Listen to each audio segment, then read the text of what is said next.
Hello friends, அனைவருக்கும் வணக்கம். Welcome to TNPSC kingdom. So இந்த வீடியோவில் நம்ம பார்க்க போகிற பாடம் என்ன அப்படின்னு சொல்லி பார்த்தீங்கன்னா, இந்திய பொருளாதாரம் விடுதலைக்கு முன்னரும் பின்னரும். சரிங்களா? ஸோ இந்த பாடம் நம்மளுக்கு டிஎன்பிஎஸ்சி எக்ஸாம் சிலபஸில், அதாவது அது குரூப் 2 இருந்தாலும் சரி, குரூப் 4 இருந்தாலும் சரி, இல்லை குரூப் 1 இருந்தாலும் சரி, இந்திய பொருளாதாரம், இந்தியன் எக்கனாமி அப்படிங்கிற தலைப்புக்கு கீழே கவர் ஆகக்கூடிய ரொம்ப ரொம்ப முக்கியமான ஒரு பாடம். சரிங்களா? ஸோ இந்த பாடம் நம்மளுக்கு புக்கில் எங்கே கொடுத்துருக்காங்கன்னா 11th ஸ்டாண்டர்ட் எக்கனாமிக்ஸ் புக்கில், சரிங்களா, பொருளாதாரம் 11th பொருளாதாரம் புக்கில் 8வது பாடமாக இந்த லெசன் வந்து கொடுத்துருக்காங்க. நம்ம இதுக்கு முன்னாடி வந்து இந்திய பொருளாதாரம் அப்படிங்கிற பாடம் வந்து பார்த்துருந்தோம். ஸோ அது வந்து நம்மளுக்கு எவ்வளோ தூரம் இம்பார்ட்டன்ட் அப்படின்னு சொன்னோமோ அதே மாதிரி இதுவும் வந்து இம்பார்ட்டண்டான ஒரு பாடம். சரிங்களா? ஸோ இந்த பாடத்தை பொறுத்த வரைக்கும் நம்மளுக்கு இது வந்து கொஞ்சம் பெரிய பாடம் தான். சரிங்களா? நம்ம வந்து இதை பார்ட்டாக தான் பார்க்க போகிறோம். நம்ம தெளிவாக தான் வந்து உங்களுக்கு கொடுக்க போகிறோம். டெப்த்தாக குரூப் 1 அளவுக்கு தான் வந்து நம்ம உங்களுக்கு வந்து நடத்த போகிறோம். சரிங்களா? லைன் பை லைனாக தான் வந்து கொடுக்க போகிறோம். ஸோ அதனால் வீடியோவை கடைசி வரைக்கும் ஃபுல்லாக கவனமாக பாருங்கள். அண்ட் எப்போயுமே நம்ம வீடியோவில் சொல்கிற மாதிரி ஒரு 3 ரெக்வஸ்ட் உங்களுக்கு என்ன அப்படின்னா, ஃபஸ்ட்டு வந்து வீடியோவை ஒரு லைக் பண்ணிட்டு பாருங்க. ஏன்னா அப்போ தான் உங்களை மாதிரி நீட் இருக்கக்கூடிய, தேவை இருக்கக்கூடிய மற்ற ஸ்டூடெண்ட்ஸுக்கு, சரிங்களா, இன்னும் நிறையா ஸ்டூடெண்ட்ஸுக்கு வந்து இந்த வீடியோ வந்து போய் சேரும். சரிங்களா? நீங்கள் பண்ணக்கூடிய ஒரு ஹெல்ப்பாக வந்து இருக்கும். ஸோ அதை வந்து பண்ணிடுங்க. அண்ட் இன்னொரு விஷயம், நம்ம சேனலை சப்ஸ்கிரைப் பண்ணாமல் பார்க்குறீங்க அப்படின்னா தயவு செஞ்சு சப்ஸ்கிரைப் பண்ணிவிட்டு பெல் ஐக்கானை ப்ரெஸ் பண்ணிவிட்டு பாருங்கள். சரிங்களா? ஸோ அப்போ தான் வந்து நம்ம போடுற வீடியோஸ் வந்து உடனே உங்களுக்கு வந்து சேரும். சரிங்களா? ஸோ அதுக்கப்புறம் 3வது விஷயம் என்ன அப்படின்னா, லெசனை ஃபஸ்ட்டு வந்து கவனிங்க. ஓகேவா? ஸோ லெசனை வந்து கவனிக்கும்போது நீங்கள் நோட்ஸ் எடுக்கிறது, வைக்கிறது அது வேணாம். ஓகேவா? வீடியோவை ஃபஸ்ட்லேருந்து லாஸ்ட் வரைக்கும் ஃபுல்லாக வந்து கவனிங்க. நம்ம என்ன நடத்துகிறோங்கிறத கவனிச்சுட்டு, நான் இந்த ஹைலைட் பண்ண பிடிஎஃப் வந்து நான் உங்களுக்கு குரூப்பில் கொடுப்பேன். சரிங்களா? ஸோ வீடியோ போட்டுட்டு நீங்கள் பார்த்ததுக்கப்புறம் நான் குரூப்பில் வந்து கொடுப்பேன். ஸோ அப்போ வந்து நீங்கள் அந்த பிடிஎஃபை வச்சு நோட்ஸ் வந்து எடுத்துக்கலாம். சரிங்களா? ஃபஸ்ட்டு வந்து இதை நீங்கள் கவனிச்சா மட்டும் போதும். சரிங்களா? ஏன்னா வந்து இது ரொம்ப பெரிய பாடம்.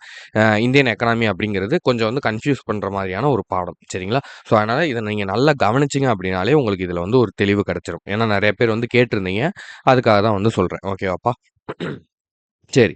இப்போ இந்த பாடத்துக்குள்ளே போகிறதுக்கு முன்னாடி இதோட ஓவர்வியூ வந்து பார்த்துருவோம். நம்ம ஆல்ரெடி லாஸ்ட் டைமே வந்து சொல்லியிருந்தோம்.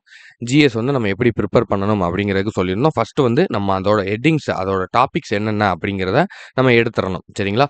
ஸோ இந்திய பொருளாதாரம் சுதந்திரத்திற்கு முன்னரும் பின்னரும் அப்படிங்கிற இந்த பாடத்தில் நம்ம இந்த பார்ட் 1 வீடியோவில் என்னென்ன டாபிக் பார்க்க போகிறோம் அப்படின்னா, ஃபஸ்ட்டு வந்து அறிமுகம் கொடுத்துருக்காங்க. சரிங்களாப்பா? ஸோ அது எல்லா லெசன்லையுமே நம்மளுக்கு காமனாக உள்ளது தான். அடுத்து ஆங்கிலேயர் காலத்தில் இந்திய பொருளாதாரம், அதாவது பிரிட்டிஷ் வந்து நம்மளை ரூல் பண்ணிக்கிட்டு இருந்தாங்க பார்த்தீங்களா?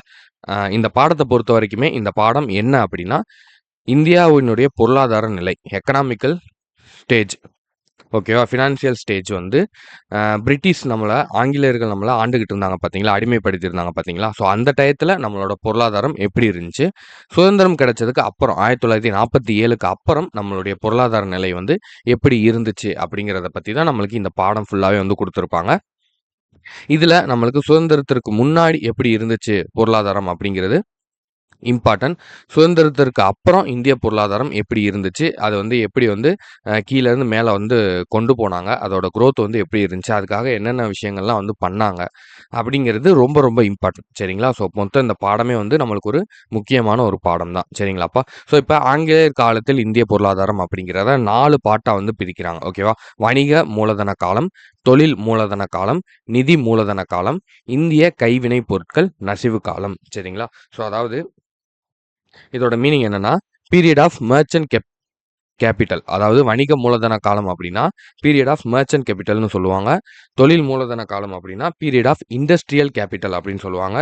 நிதி மூலதன காலம் அப்படின்னா பீரியட் ஆஃப் ஃபினான்ஸ் கேபிட்டல் அப்படின்னு சொல்லுவாங்க. இந்திய கைவினை பொருட்கள் நசிவு காலம் அப்படிங்கிறத டிக்ளைன் ஆஃப் இந்தியன் ஹேண்டிகிராஃப்ட் அப்படின்னு வந்து சொல்லுவாங்க. சரிங்களாப்பா?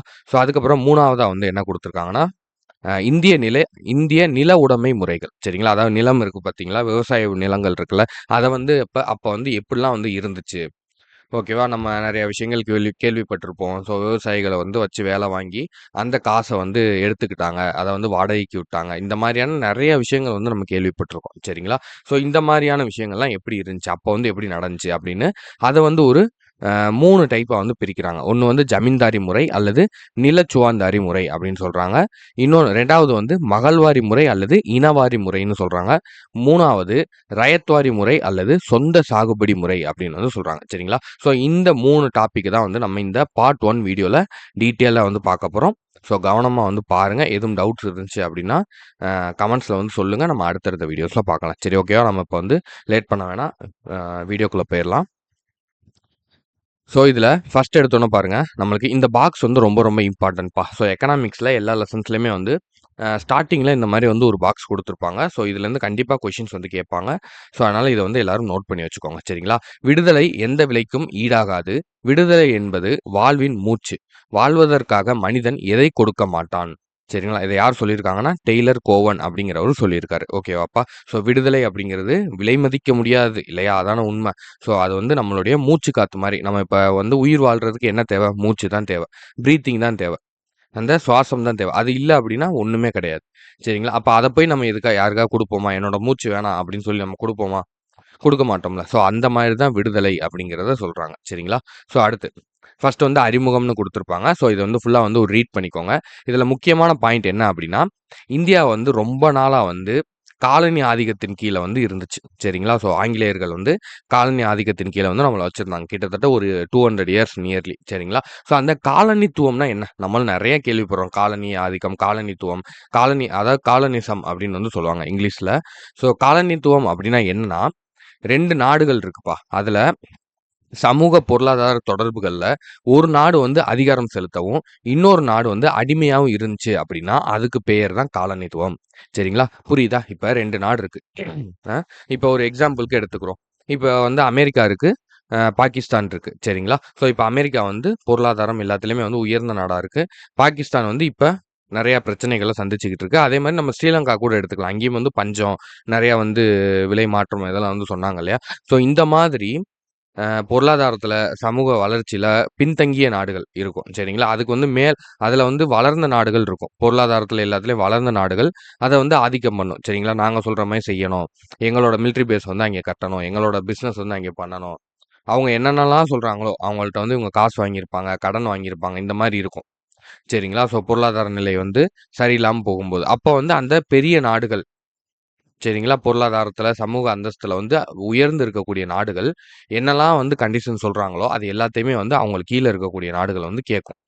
சரிங்களா? கேட்டு தான் ஆகணும். இதுதான் வந்து காலனித்துவம் அப்படின்னு வந்து சொல்லுவாங்க. ஓகேவா? ஸோ இது வந்து அந்த காலத்துல வந்து நடந்தது. ஆனா இப்பய வரைக்கும் வந்து நடந்துகிட்டு தான் இருக்கு. சரிங்களா? ஸோ அதுக்காக தான் வந்து நான் உங்களுக்கு எக்ஸாம்பிள் சொன்னேன். இப்பயுமே நம்ம நெறைய பார்க்குறோம். எவ்வளோ பிரச்சனைகள், எவ்வளோ போர் நடக்குது. ஓகேவா? ஸோ காலனித்துவம் அப்படிங்கிறது அப்ப நடந்தது மட்டும் இல்ல. இப்பயும் நடந்துகிட்டு தான் இருக்கு. ஸோ அதுக்காக வந்து உங்களுக்கு ஒரு எக்ஸாம்பிள்க்காக நான் வந்து சொன்னேன். சரிங்களாப்பா? ஸோ காலனித்துவம் அப்படிங்கிறது என்ன அப்படிங்கிறத தெளிவா புரிஞ்சுக்கோங்க. ஸோ அதுக்கப்புறம் இத வந்து ஒரு ரீட் பண்ணிக்கோங்க. அவ்வளோதான். இதுல அதுக்கு மேல ஒண்ணும் இல்ல. ஓகேவா? ஸோ அடுத்தது ஆங்கிலேயர் காலத்தில் இந்திய பொருளாதாரம் எப்படி இருந்துச்சு? சரிங்களா? அதாவது ஃபர்ஸ்ட்டு இந்த ஆங்கிலேயருக்கும் நம்மளுக்குமான தொடர்பு எப்ப ஆரம்பிச்சுச்சு அப்படின்னா, வாஸ்கோட காமா வந்து இந்தியால இருக்கக்கூடிய கோழிக்கோட் அப்படிங்கிற இடம் இருக்கு பார்த்தீங்களா? கேரளால கோழிக்கோடு அப்படிங்கிற இடம் இருக்கு. அங்கே வந்து மே 20, 1498வது ஆண்டு வந்து வராரு. சரிங்களா? அப்பதான் ஃபர்ஸ்ட்டு அவர் இந்தியா அப்படிங்கிற ஒரு இதையே வந்து கண்டுபிடிச்சு வராரு. அவர் பாட்டுக்கு கப்பல்ல கெளம்புனாரு. கெளம்பி அவர் பாட்டுக்கு வந்துகிட்டே இருந்தாரு. கடைசில பார்த்தா இந்தியால இருக்கிற கோழிக்கோட்டுக்கு வந்து இறங்குனாரு. சரிங்களா? அப்படி அவர் எப்ப வந்து இறங்குனாரோ, அதுக்கப்புறம் தான் இந்தியாவுக்கும், ஐரோப்பாவுக்குமான கடல் வணிகம் வந்து அதிகமாச்சு. சரிங்களா? அதிகமாச்சுங்கிறத விட பெருகுச்சு. ஏன்னா, அப்பதான் வந்து ஃபர்ஸ்ட்டு அந்த ரூட்டே கண்டுபிடிச்சதுன்னு சொல்லலாம். சரிங்களா? இப்ப நம்ம இங்கேருந்து இன்னொரு ஊருக்கு போறோம். இப்ப ரோடுலாம் இல்லாத டைம்னு வைங்களேன். அப்ப நம்ம எப்படி போவோம்? அந்த காட்டு வழியா நடந்து போறது, வைக்கிறது. அப்புறம் அதுவே கொஞ்சம் கொஞ்சமா பாதையாகும். அப்புறம் ரோடு போடுவாங்க இல்லையா? அந்த மாதிரி தான். சரிங்களா? ஃபர்ஸ்ட்டு அவர் வந்ததுக்கு அப்புறம் தான், நம்மளோட கடல் வணிகம் அப்படிங்கிறது பயங்கரமா வந்து பெருகுச்சு. அப்புறம் போர்ச்சுகீசியர்கள் வந்து கிபி 1510ஆம் ஆண்டிலிருந்து கோவாவுடன் வணிகம் செய்தனர். சரிங்களா? போர்ச்சுகீசியர்கள் தான் வந்து ஃபர்ஸ்ட்டு நம்மளோட வணிகம் வந்து பண்ணியிருக்காங்க. எப்ப பண்ணியிருக்காங்க? 1510ஆம் ஆண்டுலருந்து பண்ணியிருக்காங்க. எங்க ஃபர்ஸ்ட்டு ஸ்டார்ட் பண்ணியிருக்காங்க? கோவாவோட. சரிங்களா? நல்லா புரிஞ்சுக்கோங்க. ஸோ அடுத்து. ஸோ இதெல்லாம் வந்து நீங்க ஷார்ட்டா எடுத்து வச்சுக்கணும். நான் அண்டர்லைன் பண்ணியிருக்கேன், நான் ஹைலைட் பண்ணியிருக்கேன் அப்படிங்கிறதுக்காக இந்த பாயிண்ட்ட அப்படி அப்படியே எடுக்கக்கூடாது. ஏன்னா நெறைய பேர் கேட்குறீங்க. சார் நோட்ஸ் எப்படி சார் எடுக்கிறது? ஷார்ட்டா எடுக்கணும். இப்ப மேல இருக்கு பார்த்தீங்களா? Vasco da Gama, Kozhikode. எப்படி எழுதணும்னா வாஸ்கோட காமா ஒரு டேஷ் போட்டுக்கோங்க. அடுத்து கோழிக்கோடு. அப்புறம் மே 20, 1498 சரிங்களா? அவ்வளதான். கடல் வணிகத்தில் மாற்றம் அப்படி போடுங்க. இல்ல கடல் வணிகம் அதிகரிப்பு அந்த மாரி போட்டுக்கோங்க. ஷார்ட்டா எழுதிக்கோங்க. 4, 5 வேர்டு தான் இருக்கணும். சரிங்களா? உங்களுக்கு புரியிற மாரி இருந்தா போதும். கீழ அதே மாரி போர்ச்சுகீசியர்கள் கிபி 1510 கோவா. அவ்வளதான். இந்த 3 வேர்ட பார்த்தா உங்களுக்கு இது ஞாபகம் வந்துரட்டும். போர்ச்சுகீசியர்கள் வந்து கிபி 1510ஆம் ஆண்டு வந்து கோவாவோட வணிகம் வந்து செஞ்சாங்க அப்படிங்கிறது நீங்க லைனா வந்து கோர்த்துறணும். சரிங்களா? ஸோ இப்படி தான் வந்து நோட்ஸ் எடுக்கணும். நீங்க பாட்டுக்கு லைனா இப்படி உட்கார்ந்து எழுதிக்கிட்டே இருந்தீங்கன்னா, நீங்க பாட்டுக்கு நாள் முழுக்க எழுதிக்கிட்டே இருக்க வேண்டியது தான். சரிங்களா? ஸோ அடுத்தது பாருங்க. 1601ஆம் ஆண்டில் ஆங்கில கிழக்கிந்திய கம்பெனி ஆரம்பிக்கப்பட்டவுடன், ஆங்கிலேயர்கள் இந்திய பெருங்கடல் வழியாக வணிகத்தை தொடங்கினர். சரிங்களா? ஆங்கில கிழக்கிந்திய கம்பெனி, அதாவது ஈஸ்ட் இந்தியன் கம்பெனி நம்ம கேள்விப்பட்டிருக்கோம் இல்லையா? அவங்கலாம் வந்து நம்மள வந்து கிட்டத்தட்ட ஒரு 200 ஆண்டுகள் கிட்ட அடிமைப்படுத்தி வச்சிருந்தாங்க. அதாவது இப்ப உள்ள வரவங்க தான் 1601ல தான் அந்த கம்பெனிய ஆரம்பிச்சிருப்பாங்க. 1614ல நம்ம நாட்ல வந்து வணிகம் செய்றதுக்கு, பிசினஸ் செய்றதுக்கு ஜஹாங்கீர் கிட்ட வந்து தொழிற்சாலைகள் அமைக்கிறதுக்கு சர் தாமஸ் ரோ அவர்கள் வந்து அனுமதி வாங்கிருவாரு. சரிங்களா? ஸோ அதுக்கப்புறம் 1614ல உள்ள வரவங்க 1858ல தான் இவங்களுடைய அந்த அதிகாரம் வந்து ஆங்கில அரசுக்கு போயிரும். சரிங்களா? அதாவது இது கிழக்கிந்திய கம்பெனி. சரிங்களா? ஆங்கில கிழக்கிந்திய கம்பெனி இது வந்து இதுவும் அவங்களுடையது தான். பிரிட்டிஷோடது தான். ஆனா இந்த கம்பெனி தான் நம்மள வந்து 1614ல உள்ள வரவங்க 1858 வரைக்கும் நம்மள்ட்ட நெறையா விஷயங்கள வந்து சுரண்டி எடுப்பாங்க. 1858க்கு அப்புறம் அது வந்து அப்படியே டைரக்ட்டா ஆங்கில அரசுக்கே வந்து மாறிரும். ஏன்னா ஒரு பிரச்சனை வரும். பிளாசி போர் அப்படிங்கிறது ஒண்ணு நடக்கும். ஸோ அதில நெறையா பேர் வந்து பிரச்சனையாகும். ஸோ அதனால அந்த ஆங்கில கிழக்கிந்திய கம்பெனி கிட்ட இருந்து பொறுப்ப வாங்கி, ஆங்கில அரசே வந்து இந்தியாவ வந்து ஆளும் அப்படிங்கிற மாரி கொண்டு வந்துருவாங்க. ஓகேவா? அதுக்கப்புறம் 1858ல இருந்து 1947 வரைக்கும் ஆங்கில அரசு கட்டுப்பாட்டுல தான் வந்து இருந்தோம். சரிங்களா? ஸோ அதுக்கப்புறம் தான் வந்து நம்மளுக்கு சுதந்திரம் அப்படிங்கிறது கிடைச்சிருக்கும். சரிங்களா? ஸோ இப்ப வந்து இதுதான் வந்து இங்க குடுத்திருப்பாங்க பார்க்கலாம். 1614ஆம் ஆண்டில் சர் தாமஸ் ரோ பேரரசர் ஜஹாங்கீரிடமிருந்து தொழிற்சாலைகள் அமைக்க அனுமதி பெறுவதில் வெற்றி பெற்றதுடன், இந்தியாவின் பல்வேறு பகுதிகளை மெதுவாக ஆக்கிரமித்தார். ஓகேவா? நம்ம ஆல்ரெடி சொன்னது தான்ப்பா. தெரியுதா? ஓகே. ம். சரிங்களா? சர் தாமஸ் ரோ அப்படிங்கிறவர் தான் ஜஹாங்கீர் கிட்ட வந்து 1614ல கேட்குறாரு. இந்த மாரி உங்க ஊர்ல வந்து நாங்க தொழிற்சாலைகள் அமைச்சுக்கிறோம். உங்க நாட்டுக்கு வந்து நல்லது நடக்கும். உங்க நாட்டு மக்களுக்கெல்லாம் வந்து வேலை வாய்ப்பு கிடைக்கும். உங்க உங்க நாடு வந்து வளரும் அப்படின்னு சொல்லி அவர்ட்ட வந்து பர்மிஷன் கேட்டோனே, அவரும் வந்து சரி அப்படின்னு வந்து குடுத்துடுறாரு. ஆனா, இத வாங்கிட்டு ஆங்கிலேயர்கள் என்ன பண்ண ஆரம்பிச்சாங்க, கொஞ்சம் கொஞ்சமா நம்ம நாட்டுக்குள்ள புகுந்து செய்யக்கூடாத வேலைகள்லாம் செஞ்சு, நம்மளோட பகுதிகள் எல்லாத்தையும் கொஞ்சம் கொஞ்சமா ஆக்கிரமிக்க ஆரம்பிக்கிறாங்க. சரிங்களா? ஸோ இது எப்போ வந்து ஆங்கிலேயர்கள் வந்து நம்மள இந்த மாரி வந்து பெரிய இது வந்து பண்றாங்க அப்படிங்கிறது தெரிஞ்சுச்சுன்னா, பிளாசி போர் அப்படிங்கிற ஒண்ணு வந்து நடக்கும். சரிங்களா? ஸோ வந்து இத நோட் பண்ணிக்கோங்க. பிளாசி போர் அப்படிங்கிறது நடக்கும். அது எப்ப நடக்கும் அப்படின்னா, கீழ குடுத்துருக்காங்க பாருங்க. பிளாசி போருக்கு 100 ஆண்டுகளுக்கு பின் ஆங்கில கிழக்கிந்திய கம்பெனியின் ஆட்சி இறுதியாக ஒரு முடிவுக்கு வந்தது. சரிங்களா? எப்ப முடிவுக்கு வந்திருக்கும்னா, 1858ல கிழக்கிந்திய கம்பெனி கிட்ட இருந்து பவர் ஃபுல்லாமே வந்து ஆங்கில அரசுக்கு போயிரும். சரிங்களா? அதுக்கு 100 வருஷத்துக்கு முன்னாடி 1757ல சரியா ஜூன் 23, 1757ல சிராஜ் உத் தௌலா அப்படிங்கிறவருக்கும் பிரிட்டிஷ் ஈஸ்ட் இந்தியன் கம்பெனிக்கும் ஒரு சண்டை நடக்கும். சரிங்களா? ஸோ அந்த சிராஜ் உத் தௌலா அப்படிங்கிறவர் யாருன்னா, பெங்காலுடைய நவாப். சரிங்களா? அதாவது அ பெங்கால் இருக்காங்க. அதாவது பங்களாதேஷ் இருக்கு பார்த்தீங்களா? பெங்காலிஸ் அந்த ஏரியா ஃபுல்லா இருக்காங்களா, ஸோ அவங்க எல்லாத்துக்குமே வந்து அவர் தான் வந்து ஒரு தலைவர். சரிங்களா? அப்போ வந்து ராஜா மிகப்பெரிய வந்து ஒரு அரசர். அ அந்த பீரியட்ல வந்து பயங்கரமா ஆட்சி பண்ணிக்கிட்டு இருந்தக்கூடிய ஒரு அரசர். சரிங்களா? ஸோ அவரையே வந்து இவங்க சண்டையில வந்து தோற்கடிச்சிடுறாங்க. யாரு? நம்ம ஈஸ்ட் இந்தியன் கம்பெனி. ஓகேவா? அப்பதான் அவங்க ஃபர்ஸ்ட்டு வந்து அத டிக்ளேர் பண்றாங்க. நாங்களும் வந்து ஒரு பவரு. நாங்களும் இந்தியாக்குள்ள இருக்கோம். இந்தியாவ வந்து நாங்க ஆட்சி பண்றதுக்கு நாங்க சண்டை போடுவோம் அப்படிங்கிற மாரி, அவங்க வந்து அப்பதான் அவங்கள வந்து டிக்ளேர் பண்றாங்க. எப்ப உள்ள வராங்க? 1614ல உள்ள வராங்க. ஆனா இந்த பிளாஸ்டிக் போர்ல எப்ப சண்டை போட ஆரம்பிக்கிறாங்க? 1757ல. சரியா வந்து ஒரு 100, 120 வருடங்கள் கழித்து. சரிங்களா? அப்ராக்ஸிமேட்டா அதான் அந்த 100 வருஷத்துல தான் அடுத்து எல்லாமே வந்து நடந்திருக்கும். சரிங்களா? 1757 ஜூன் 23.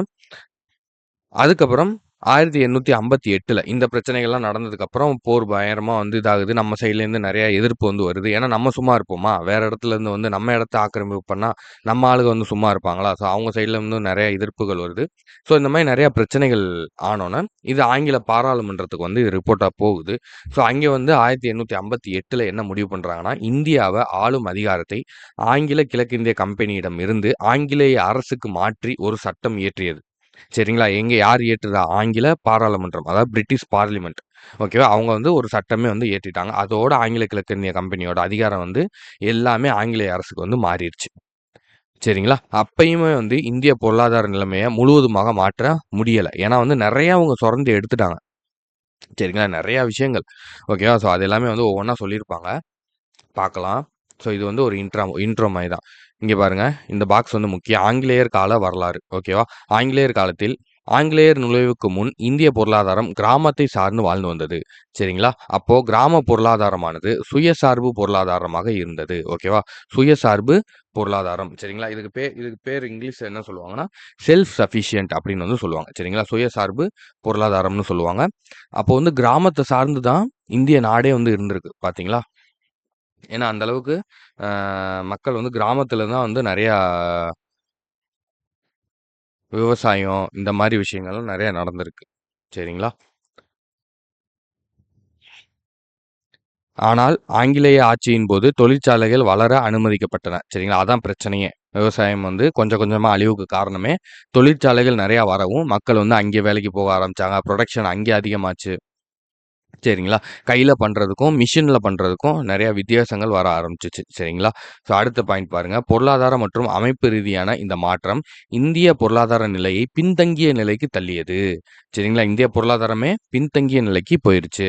சிக்கல்கள் அனைத்தும் உடல் நலம், குடியிருப்பு என்னென்ன சிக்கல்கள் வந்துச்சு அப்டின்னா, உடல் நலம் கெட்டு போயிருச்சு. குடியிருப்பு பிரச்சனை, குழந்தைகள் பிரச்சனை, பெண்கள் நலன்ல பிரச்சனை, உழைப்பாளர்களுக்கு பிரச்சனை, பொழுதுபோக்கு, குற்றங்கள், சமூக சீர்குலைவு ஆகியவற்றை சார்ந்ததாகவே இருந்தது. இது எல்லாத்தையும் சார்ந்து நெறைய சிக்கல்கள் வர ஆரம்பிச்சுச்சு. இந்த தொழிற்சாலைகள் வரவும். ஏன்னா, இயற்கையான ஒரு விஷயத்த நம்ம செயற்கையா மாத்தும்போது, அது நம்மளுக்கு அஃபெக்ட் ஆகும்ல. நம்ம வீட்ல வந்து நம்மளோட வீட்லயே வந்து நம்ம தண்ணி குடிச்சு பழகியிருப்போம். சரிங்களா? ஸோ இந்த ஒரு அனுபவம் உங்க எல்லாருக்கும் இருக்கும். ஸோ நம்ம வீட்ல வந்து ட்ரிங்க் பண்ணுவோம். நார்மலா வந்து குடிக்கிற தண்ணி வந்து நம்ம எல்லாருமே குடிச்சு பழகியிருப்போம். இதுவே வந்து நம்ம வெளி இடத்துல போய் ஒரு திருவிழாலயோ, ஒரு ஃபங்ஷனுக்கு போறோம், இல்ல ஒரு ஊருக்கு போறோம், ஒரு சுத்தி பார்க்க போறோம். எங்கேயோ அங்க போயிருக்கும்போது, அங்கே ஒரு தண்ணிய நம்ம குடிச்சோம்னு வைங்களேன், சப்போஸ் அது நம்மளுக்கு சேரலன்னா, அது நம்மளுக்கு உடனே ரியாக்ட் ஆகும். ஓகே. த்ரோட் பெயின் ஆகும், சளி பிடிக்கும், இல்ல வந்து தலை வலிக்கும். இந்த மாதிரியான நம்மளுக்கு பிரச்சனைகள வந்து குடுக்கும். சரிங்களா? ஸோ இது வந்து எதனால அப்டின்னா, நம்ம ரெகுலரா பண்ணிட்டு இருக்கிற ஒரு விஷயத்துல திடீர்னு ஒரு சேஞ்ச குடுக்கவும், நம்ம இத்தன நாளா நம்ம வந்து ஒரு தண்ணீய தொடர்ந்து டெய்லி குடிச்சுக்கிட்டு இருக்கோம். திடீர்னு ஒரு நாள் வந்து வேற ஒரு இத வந்து நம்ம இன்டேக் பண்ணும்போது, அது நம்மளுக்கு ரிஃப்ளெக்ட் ஆகும் இல்லையா? ஸோ அதே தான் இங்கேயும் பிரச்சனை. இந்த மாரி கம்பெனிஸ்லாம் உள்ள வரவும், ஸோ இயற்கையான விஷயங்கள் எல்லாமே ஆட்டோமேட்டிக்கா வந்து பாதிக்கப்படுது. சரிங்களா? இந்த சிக்கல்கள் காரணமாக ஒழுங்குற அமைக்கப்பட்ட சமூக பணிகளின் முக்கியத்துவத்திற்கான தேவை உணரப்பட்டது. இதுக்கப்புறம் தான் வந்து இப்படி வந்து இது கெட்டுப்போக ஆரம்பிச்சதுக்கு அப்புறம் தான், இந்த சமூக பணி அப்படிங்கிற ஒரு விஷயமே வந்து ஸ்டார்ட் ஆகுது. சரிங்களா? சமூகத்துக்காக நம்ம எதா பண்ணணும். நெறைய பேர் வந்தாங்க பார்த்தீங்களா? அண்ணாலருந்து, காந்தியிலருந்து, நேருலருந்து, அம்பேத்கர்லருந்து இவங்க எல்லாரும் இந்த சமூக பணிக்கு தேவைகள் எப்ப ஆரம்பிச்சுச்சு அப்படின்னா, இந்த மாதிரியான சிக்கல்கள் அதிகமாகவும் தான். சரிங்களா? ஏன்னா, ஒழுங்குமுறைய வந்து எல்லாமே அந்த ஒழுங்குங்கிறதே வந்து கெட்டுருச்சு. இயற்கை அப்படிங்கிறதே கெட்டுருச்சு. ஓகேவா? அதாவது நார்மலா நம்மளோட இது வந்து கிராமத்த சார்ந்து, விவசாயத்த சார்ந்து, உழைப்பாளிகள சார்ந்து போய்க்கிட்டு இருந்த ஒரு விஷயம். இந்த மாரி மிஷினு அது இதுன்னு வந்தோனே, ஆங்கிலேயர்கள் வந்தோனே, தொழிற்சாலைகள் நெறையா வந்தோனே, இது எல்லாமே ஆப்போசிட்டா வந்து மாற ஆரம்பிச்சுருச்சு. ஓகேவா? அடுத்து பிரிட்டன் நாடு இந்தியாவை காலனி ஆதிக்கத்தின் கீழ் 200 ஆண்டுகளுக்கும் மேலாக சீரழித்து வந்தது. இது நம்மளுக்கு தெரியும். காலனி ஆதிக்க சிதைப்பின் அடிப்படையில் முழு காலத்தையும் வரலாற்று பொருளியல் வல்லுநர்கள் 3 கட்டங்களாக பிரித்தனர். அவை வணிக மூலதன காலம், தொழில் மூலதன காலம், நிதி மூலதன காலம். சரிங்களா? இப்படின்னு 3 டைப்பா வந்து பிரிச்சிருக்காங்க. ஓகே. 3 அங்கங்களா வந்து பிரிச்சிருக்காங்க. 3 பார்ட்ஸா பிரிச்சிருக்காங்க. 4வதா கைவினைப் பொருட்கள் நசிவு காலம்னு ஒண்ணு வரும். சரிங்களா? அதையும் வந்து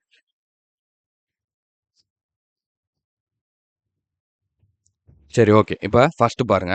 வணிக மூலதன காலம் அப்டின்னா என்னன்னா, 1757ஆம் ஆண்டிலிருந்து 1813ஆம் ஆண்டு வரையிலான காலம் வணிக மூலதன காலம். சரிங்களா? இதுல என்ன பண்ணியிருப்பாங்க அப்டின்னா, இது ஒண்ணு தான்ப்பா ரொம்ப இம்பார்ட்டன்டான பாயிண்ட்.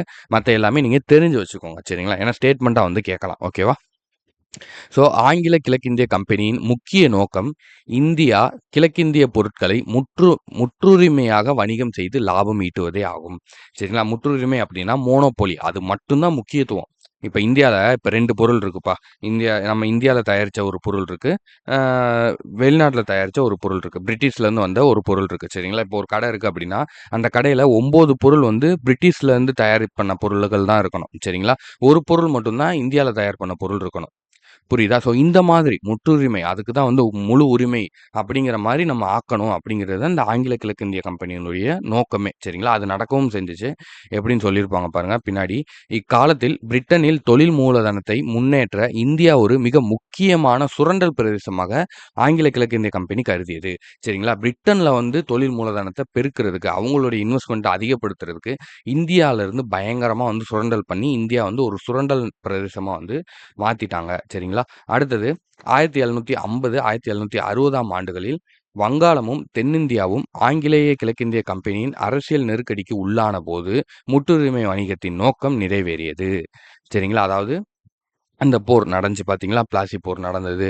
இந்த சம்பவம்லாம் நடந்ததுக்கு அப்புறம், இவங்க பவர்ஃபுல்லா காட்டிக்கிட்டதுக்கு அப்புறம், வங்காளம் அதாவது பங்களாதேஷ் நான் சொன்னேன் பார்த்தீங்களா? அப்புறம் தென்னிந்தியா. நம்ம நாட்ல நம்மளுடைய இந்தியால தென்னிந்திய பகுதிகள் கேரளா, கர்நாடகா, தமிழ்நாடு, இந்த ஆந்திரா இந்த மாதிரியான தென்னிந்திய பகுதிகளும் அந்த அரசியல் நெருக்கடிக்கு உட்பட்டுட்டாங்க. சரிங்களா? ஸோ அதுக்கப்புறம் வந்து அவங்கனாலயுமே வந்து ரொம்ப பண்ண முடியல.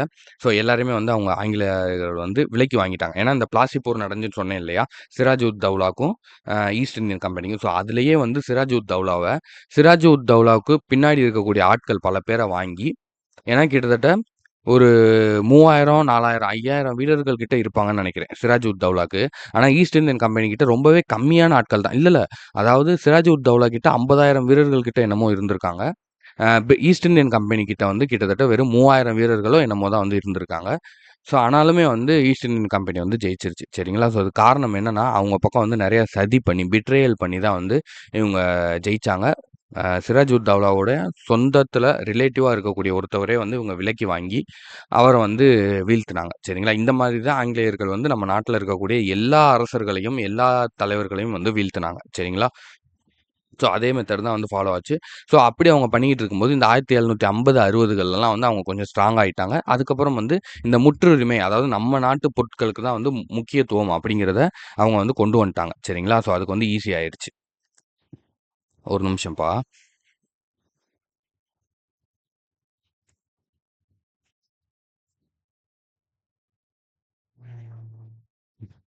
அதுக்கப்புறம் உபரிகளை இங்கிலாந்திற்கு கடத்துவதில் இந்நிர்வாகம் வெற்றி பெற்றது. இந்திய தலைவர்கள் இப்பிரச்சனையை சுரண்டலுடன் ஒப்பிட்டனர் அப்படின்னு சொல்லியிருக்காங்கப்பா. அதாவது உபரிகளை கடத்துறதுன்னா என்னன்னா, இங்கேருந்து ரா மெட்டீரியல்ஸ கொண்டு போயிடுறதுப்பா. அதாவது ஒரு எக்ஸாம்பிளுக்கு சொல்லணும்னா, சிம்பிளா சொல்றேன். எக்ஸாம்பிள் தான் இது. சரிங்களா? இப்ப இங்கேருந்து பால வந்து ஏற்றுமதி பண்ணி கொண்டு போயிடுறது. மாடுகள்லாம் வளர்க்குறோம்ல. இப்ப மாட்டுலேருந்து பால கறந்து, பால வந்து பிரிட்டனுக்கு கொண்டு போயிருவாங்க. அங்கே போயி அத பால்கோவாவோ, வெண்ணெயாவோ, நெய்யாவோ மாத்தி, இப்ப இங்கேருந்து ரூ. 10 1 லிட்டரு அப்படின்னு சொல்லி கொண்டு போயிட்டு, அங்கேருந்து அந்த பால ஒரு பாக்கெட்ல ஊத்தி, ஒரு பாக்கெட்ட போட்டு லேபிள ஒட்டி கொண்டு வரும்போது, 1 லிட்டர் ரூ. 100 அப்படின்னு விக்கிறது. சரிங்களா? நம்மள்ட்ட இருந்து கம்மியான காசுக்கு வந்து ரா மெட்டீரியல வாங்கிக்கிட்டு, இங்கேருந்து சுகர் கேன் கரும்பு இருக்கு பார்த்தீங்களா? கரும்ப வந்து ஏற்றுமதி பண்ணிட்டு, ரூ. 10 அந்த மாரி கம்மியான ரேட்டுக்கு வந்து ஏற்றுமதி பண்ணிட்டு, அத சுகரா மாத்தி, அதுக்கு வந்து ஒரு பாக்கெட்ட போட்டு, அத வந்து அதிகமான விலைக்கு வந்து நம்மளுக்கு வந்து குடுக்குறது. சரிங்களா? ஸோ இந்த மாதிரியான விஷயங்கள் தான் பண்ணாய்ங்க. ஆங்கிலேயர்கள் வந்து இப்படி பண்ணி தான் அவங்களுடைய பொருளாதாரத்த வந்து வளர்த்துக்கிட்டாங்க. அதாவது இது வந்து உங்களுக்கு எப்படி சொல்றது? இது வந்து உங்களுக்கு பிளாக்கும் இல்லாம, ஒரு மாரி ஒயிட் மணி மாரி ஆயிரும். ஏன்னா, நம்மள்ட்ட இருந்து ரா மெட்டீரியல் வாங்குறாங்க. அவங்க வந்து அதோட இத வந்து அதிகப்படுத்தி நம்மள்ட்ட விக்கிறாங்க. சரிங்களா? ஸோ ஆனா வந்து இது எவ்வளோ வந்து அதிகமான விலைக்கு வந்து வித்தாங்க. எந்த அளவுக்கு வந்து நம்மள கட்டாயப்படுத்தி வாங்க வச்சது. ஓகேவா? நம்ம வந்து விரும்பி போய் வாங்குறோம் அப்படிங்கிறத விட, கட்டாயப்படுத்தி அதான் முற்றுரிமை. அதான் மோனோபோலி. சரிங்களா? கட்டாயமா இது வாங்கி தான் ஆகணும். அப்படிங்கிற மாரி கட்டாயப்படுத்தி ஒரே பொருள மார்க்கெட்ல குடுத்து வாங்க வச்சது. சரிங்களா? ஸோ அந்த விஷயம் வந்து அவங்களுக்கு ஈஸியா வந்து பண்ணிட்டாங்க. அதுக்கப்புறம் எல்லாவற்றிற்கும் மேலாக இந்நிறுவன அலுவலர்கள் அனைவரும் நேர்மையற்று ஊழல் நிறைந்தவர்களாக இருந்தனர். சரிங்களா? இதுதான் வந்து பிரச்சனையே. இந்தியாலயும் சரி, அந்த நிறுவனத்த ஈஸ்ட் இந்தியா கம்பெனிலயும் சரி, அதுல இருக்கக்கூடிய ஒர்க் பண்ணக்கூடிய அலுவலர்கள் எல்லாருமே நேர்மையே இல்லாம ஊழல் நிறைஞ்சவங்களா இருந்திருக்காங்க. சரிங்களா? அதான் வந்து மெயின் காரணம். அடுத்தது பாருங்க, தொழில் மூலதன காலம். ஓகேவா? 1813 முதல் 1858ஆம் ஆண்டு வரையிலான காலம் தொழில் மூலதன காலம். சரிங்களா? ஸோ இதுல இது மட்டும் தான் இம்பார்ட்டன்டான பாயிண்ட். இத மட்டும் பார்த்துக்கோங்க. பிரிட்டிஷ் துணிமணிகளின் சந்தையாக இந்தியா விளங்கியது. சரிங்களா? அதான் பிரிட்டிஷ்ல இங்கேருந்து நூல பூரா வாங்கிட்டு போயி, அங்கே துணிய தச்சு, திரும்ப இங்கேயே கொண்டாந்து அத அதிக காசுக்கு வந்து விக்கிறது. சரிங்களா? அடுத்து இந்தியாவிலிருந்து மலிவு விலையில் பெறப்பட்ட கச்சா பொருட்கள் இங்கிலாந்திற்கு ஏற்றுமதி செய்யப்பட்டு, முழுமை பெற்ற பொருட்கள் இந்தியாவிற்கு அதிக விலையில் இறக்குமதி செய்யப்பட்டன. இவ்வாறு இந்தியர்கள் வஞ்சிக்கப்பட்டனர். நான் இவ்வளவு நேரம் சொன்னது தான்ப்பா. சரிங்களா? இங்கேருந்து மலிவு விலையில ரா மெட்டீரியல்ஸ கொண்டு போயிட்டு, அதிகமான விலையில வந்து முழுமை பெற்ற பொருட்கள வந்து இறக்குமதி பண்ணி விற்பனை பண்ணியிருக்காங்க. ஓகேவா? இந்தியாவில் பாரம்பரிய கைவினைப் பொருட்கள் புறக்கணிக்கப்பட்டன. நம்ம அப்ப அந்த பொருட்கள் நம்மளுக்கு அதிகமா வரும்போது, இப்ப அந்த பாலிஸ்டர் கிளாத் இதெல்லாம் வந்து வந்துச்சு இல்லைங்களா? ஸோ காட்டன்ல ஒரு நம்ம சட்டை வந்து வாங்குறது பியூர் காட்டன் வந்து ஒரு ரூ. 500 வருது அப்படின்னா, அவங்க பாலிஸ்டர்ல இந்த மாரி ரூ. 200 குடுக்கும்போது, அப்ப மக்கள் வந்து அப்ப பொருளாதாரம் மோசமான நிலைமையில இருக்கு. அப்ப கம்மியா என்ன கிடைக்குதுன்னு தான் பார்ப்பாங்க. ஸோ அப்படி இருக்கும்போது அவங்க அந்த பக்கம் போயிட்டதுனால, நம்ம பொருட்கள் எல்லாமே க்ளோஸ் ஆயிருச்சு. ஓகேவா? ஸோ இதுதான் வந்து நீங்க பேசிக்கா அண்டர்ஸ்டாண்ட் பண்ணி வச்சுக்கணும். இந்த டாபிக்லேருந்து இப்படி கேட்டாலும், இந்த டாபிக்க வச்சு நீங்க வந்து அண்டர்ஸ்டாண்ட் பண்ணிக்கணும். தொழில் மூலதன காலம்னா இப்படிதான் நடந்துச்சு. தொழில் வந்து இப்படிதான் பண்ணாங்க. அப்படிங்கிறத நல்ல தெளிவா வந்து நீங்க மைண்ட்ல வந்து வச்சுக்கிறணும். சரிங்களா? உங்களுக்கு அத பார்த்தாலே உங்களுக்கு இந்த டாபிக்லாம் ஞாபகம் வந்துரணும். ஓகேவா? ஸோ அடுத்தது பாருங்க, நிதி மூலதன காலம். 19ஆம் நூற்றாண்டின் இறுதி ஆண்டுகளிலிருந்து விடுதலை அடைந்த காலம் வரை 3வது கட்டமான நிதி மூலதன காலம். சரிங்களா? ஸோ இதான் வந்து லாஸ்ட் பார்ட்டு. இக்காலகட்டத்தில் மேலாண்மை, முகமை, நிறுவனங்கள், ஏற்றுமதி, இறக்குமதி நிறுவனங்கள், செலாவணி மற்றும் வங்கிகள், சில மூலதன ஏற்றுமதிகள் ஆகியவற்றில் நிதி ஆதிக்கம் தொடங்கியது. சரிங்களா? இதுக்கப்புறம் தான் வந்து இந்த நிதி மூலதன காலத்துல தான் வந்து இந்த முக்கியமான விஷயங்கள், அதாவது ரயில்வே பாதை போடுறது, சாலை வசதிகள் பண்றது, அஞ்சல் துறைகள் வந்து கட்டுறது, பாசனம், ஐரோப்பிய வங்கி முறை, கல்வி இந்த மாரி விஷயத்தெல்லாம் வந்து பிரிட்டிஷ் வந்து கொண்டு வராங்க. சரிங்களா? ஆனா இது மூலியமா வந்து நமக்கு நெறைய நல்லதும் வந்து நடந்திருக்கு. ஆனா, பிரிட்டனும் வந்து இதில நெறைய முதலீடு வந்து பண்ணி, அவங்க நெறைய கொள்ளடிக்கவும் செஞ்சிருக்காங்க. அதாவது ரயில்வே போட்டாங்கன்னா, நம்ம குட்ஸ ஃபுல்லா அதில வந்து கடத்தி கொண்டு போனாங்க. சாலை வசதி எல்லாமே அவங்களுக்கு யூஸ் பண்ணிக்கிட்டாங்க. ஆனால், இதில வந்து நெறையா வந்து நம்மளுக்கு பயன்களும் வந்து கிடைச்சிருக்கு. ஏன்னா, இன்னைக்கு காலத்தில நம்மனால வந்து ஒரு ரயில்வே வந்து இந்த அளவுக்கு அன்னைக்கு அவங்க வந்து பிளான் பண்ணி போட்ட அளவுக்கு நம்ம போட்டிருக்க முடியுமா? இந்த மாரி விஷயங்கள்லாம் வந்து ஒரு கேள்விக்குறி தான். சரிங்களா? பிரிட்டிஷ் வந்து இதெல்லாம் போடலைன்னா, நம்ம நாட்ல அதெல்லாம் வர்றதுக்கு எவ்வளவோ காலங்கள் ஆயிருக்கும். ஏன்னா, நீங்க யோசிச்சு பாருங்க. அந்த ரயில்வே ட்ராக்ஸ அந்த அவங்க போட்ட இதே வந்து இன்னும் நெறையா இத அதே மெயின்டெயின் பண்ணிக்கிட்டு இருக்கிற சிச்சுவேஷன்லாம் வந்து இன்னும் இந்தியால வந்து இருக்கு. அதே வந்து சரியா இல்லாம, அ ரயில்வே பெட்டிகள்லாம் வந்து ரிசர்வேஷன்லாம் வந்து 60, 90 டிக்கெட்டுக்கு 100 டிக்கெட்டுக்கு 400 பேருக்கு டிக்கெட் குடுக்குறது. இந்த மாரியான நெறைய விஷயங்களும் வந்து இன்னும் நடந்துகிட்டு தான் இருக்கு. ஸோ இப்படி இருக்கக்கூடிய நம்மள மாரி ஒரு கண்ட்ரிக்கு வந்து, அந்த காலத்திலே வெள்ளைக்காரங்க வந்து இந்த மாரி ரயில்வே போட்டது, அதுக்கப்புறம் எஜுகேஷனுக்கு நெறைய காலேஜஸ் கட்டுனது, இதெல்லாம் பண்ணல அப்படின்னா, இன்னைக்கு வந்து நம்ம பண்ணியிருக்க முடியாது. நம்ம அதுக்கப்புறம் வந்து ரொம்ப லேட்டா ஏன்னா நம்ம வந்து அப்போ பொருளாதார ரீதியா ரொம்ப மோசமான நிலைமையில இருந்தோம். இந்த மாரி ஒரு விஷயத்த வந்து நம்ம அப்ப வந்து எந்த அளவுக்கு எடுத்து இவ்வளோ ஸ்ட்ராங்கா பண்ணியிருப்போம் அப்படிங்கிறது தெரியாது. ஏன்னா பல 1000 கோடிகள் வந்து இதில வந்து இன்வெஸ்ட்மென்ட் வந்து பண்ணாங்க. நெறைய காசு பிரிட்டன் வந்து போட்டாங்க. பிரிட்டன் ரயில்வே கட்டமைப்பு கொள்கையானது கற்பனை செய்ய முடியாத பொருளாதார பயனில்லா கொள்கையாகும். சொன்னேன் பார்த்தீங்களா? நெறைய பொருளாதாரம் வந்து செலவழிச்சாங்க. இந்தியாவின் வரி செலுத்துவோர் இருப்பு பாதை நிர்மாணத்திற்கு நிதி செலுத்த கட்டாயப்படுத்தப்பட்டனர். யார் யாரெல்லாம் வரி கட்டுறீங்களோ, இந்த மாரி ரயில்வே ட்ராக் போடப் போறோம். நீங்க எல்லாரும் காசு குடுக்கணும் அப்படிங்கிற மாரி சொல்ட்டாங்க. சரிங்களா? 1858ஆம் ஆண்டு ஆங்கிலேய கிழக்கிந்திய கம்பெனி தனது அரசியல் அதிகாரத்தை பிரிட்டிஷ் அரசிடம் ஒப்படைத்தது. நம்ம ஆல்ரெடி பார்த்தது தான். சரிங்களா? 1858வது வருஷம். சரிங்களா? 58ஆம் ஆண்டு ஆங்கிலேய கிழக்கிந்திய கம்பெனி தனது அரசியல் அதிகாரத்த பிரிட்டிஷ் கிட்ட குடுத்துருச்சு. அதுக்கப்புறம் உங்களுக்கு அதிகாரம் இல்ல அப்படிங்கிற மாரி சொல்ட்டாங்க. சரிங்களா? ஸோ அடுத்தது இந்திய கைவினைப் பொருட்கள் நசிவு காலம். இது நம்மளுக்கு ஆல்ரெடி தெரிஞ்சது தான். அவங்களோட ப்ராடக்ட்ஸ் எல்லாம் உள்ள வரும்போது, பருத்தி, பட்டாடைகள், காலிகோ துணிகள், அலங்கார பொருட்கள், மரச்சிற்பங்கள் இதெல்லாம் வந்து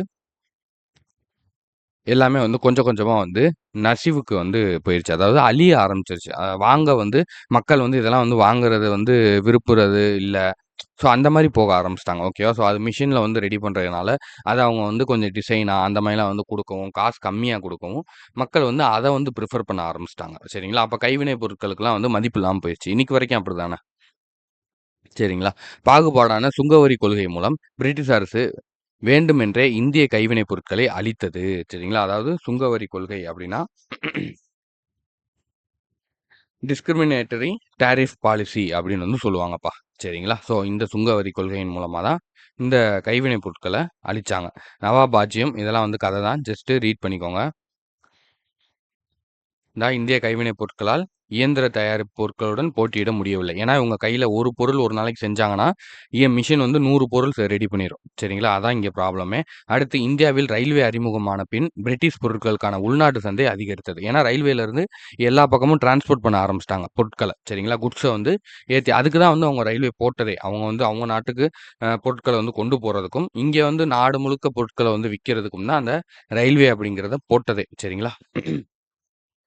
ஸோ அடுத்தது பாருங்க, இந்திய நில உடைமை முறைகள். சரிங்களாப்பா? ஸோ இது வந்து ரொம்ப ரொம்ப ஷார்ட்டான ஒரு இதுதான். நீங்க ரீட் பண்ணீங்க அப்படின்னாலே உங்களுக்கு தெளிவா புரியும். அதாவது இது என்ன சொல்லுவாங்கன்னா, land tenure system in India அப்படின்னு வந்து சொல்லுவாங்க. சரிங்களா? நில உடைமை முறை என்பது நிலங்களுக்கான உரிமையும், நிர்வகித்தலும் பற்றியதாகும். சரிங்களா? அந்த நிலத்த யார் வந்து உரிமை கொண்டாடணும், அதை யார் வந்து நிர்வாகம் பண்ணணும். இத பத்தினது தான் இந்த நில உடைமை முறை. சரிங்களா? தெளிவா புரிஞ்சுக்கோங்க. யாருக்கு உரிமை இருக்கு.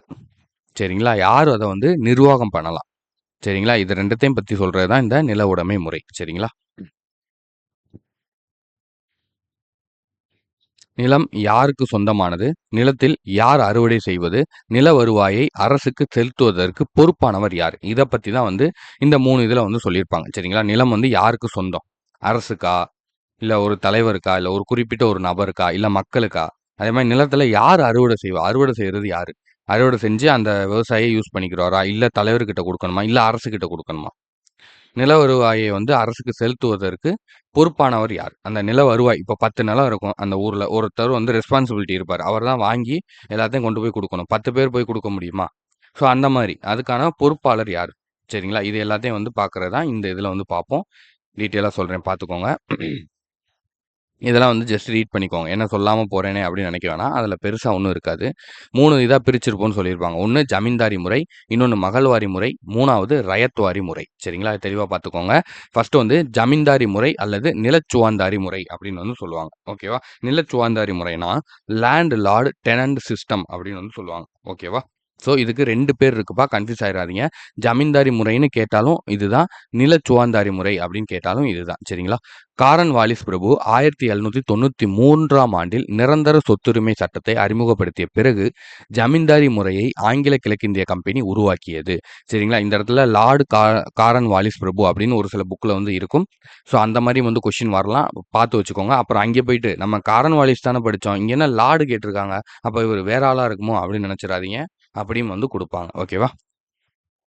இம்முறையில் நிலச்சுவாந்தாரர்களும், ஜமீன்தார்களும் நிலத்தின் சொந்தக்காரர்களாக அறிவிக்கப்பட்டு, நில வருவாயை அரசுக்கு செலுத்த வேண்டிய முழு பொறுப்பும் அவர்களிடமே வழங்கப்பட்டது. சரிங்களா? இந்த முறைய பொறுத்தவரைக்கும் எப்படின்னா, நெறைய நிலங்கள் இருக்கும். அதுக்கு வந்து அங்க இருக்கக்கூடிய ஜமீன்தார்களும், சரிங்களா? நிலச்சுவாந்தார்களும், அந்த நிலத்தினுடைய உரிமையாளர்கள், அதாவது வந்து அந்த ஜமீன்தார்கள், பெரிய பொறுப்புல அவங்க தான் வந்து பொறுப்பு.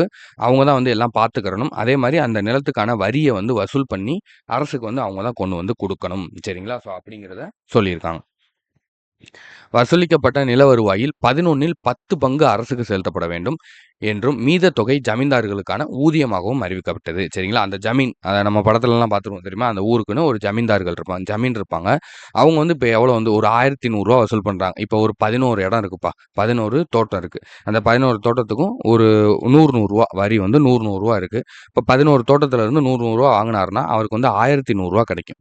அதுல வந்து அவர் ரூ. 100 அவர் எடுத்துக்கலாம். மிச்சம் ரூ. 1000 பிரிட்டிஷ் கிட்ட குடுத்துறணும். அரசாங்கத்துக்கிட்ட குடுத்துறணும். ஈஸ்ட் இந்தியன் கம்பெனி அப்ப யார் வந்து இருந்தாங்களோ அவங்க கிட்ட ஒப்படைச்சிரணும். சரிங்களா? ஸோ இதுதான் வந்து அவங்களுக்கான வேலை. ஓகேவா? அடுத்தது மகள்வாரி முறை அல்லது இனவாரி முறைன்னு சொல்லுவாங்க. சரிங்களா?